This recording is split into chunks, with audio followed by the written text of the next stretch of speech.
Today's grammar lesson will teach the passive infinitive in English. I will start by splitting the structure into sections so that it is easier to understand, and then I will explain uses of the structure. The passive infinitive is formed by adding the past participle to be or just be without to, depending on the context. In contrast to the active infinitive, in the passive infinitive, the subject receives the action. For example, the car, the subject, must be cleaned.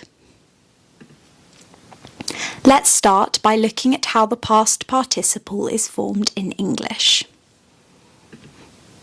To form the past participle, you need to add something to the root form of the verb.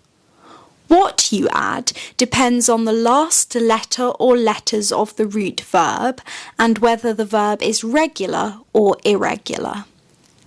Let's look at this in more depth. If the verb is a regular verb, you add ed to the root verb in order to form the past participle. For example, walk becomes walked, play becomes played, answer becomes answered, and call becomes called. If the root verb ends in e, you usually add d in order to form the past participle. For example, admire becomes admired, smile becomes smiled, close becomes closed, and save becomes saved. If the root verb ends in c, you usually add ked in order to form the past participle. For example, panic becomes panicked, mimic becomes mimicked, and picnic becomes picnicked.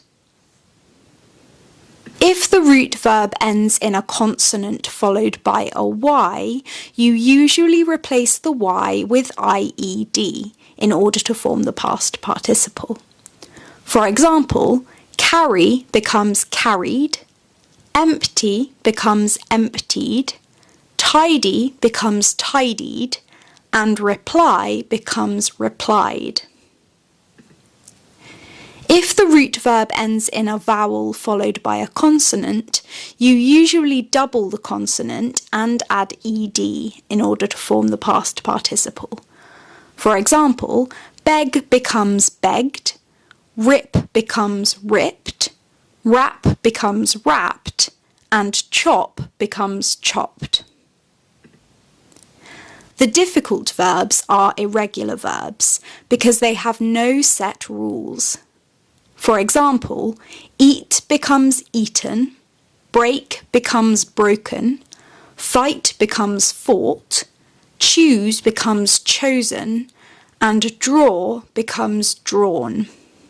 Comment below if you'd like me to do a separate video showing lots of irregular verbs alongside their past participles. Okay, so the structure is to be or be plus the past participle. For example, this croissant needs to be eaten. This croissant must be eaten. The passive infinitive can be used in conjunction with modal verbs in English. The modal verbs in English are can, could, must, may, might, shall, should, will, and would. When modal verbs are used in conjunction with the passive infinitive, the structure is be plus the past participle as opposed to be plus the past participle. They can be used to convey necessity. For example, that car must be serviced next week. You should be employed. To convey possibility, humans can be bitten by dogs. Anyone could be chosen. You may be given an award. He might be fired from his job. The door would sometimes be locked, sometimes not. And to convey certainty, humans can be bitten by dogs. We shall be married soon. The room will be tidied. The door would be locked if she was home. The passive infinitive to be plus the past participle structure can also be used to convey necessity and certainty. For example, the car needs to be cleaned. There is work to be done. We are to be married. The paintings are to be sold. The passive infinitive can also be used to convey desire and a lack of desire. For example, I am hoping to be paid for my work. I am expecting to be rewarded. I want to be given a salary increase. The cat wants to be fed. The dog wants to be walked. The horse doesn't want to be ridden. Thanks so much for watching, and please subscribe if you'd like to see more English language and literature videos.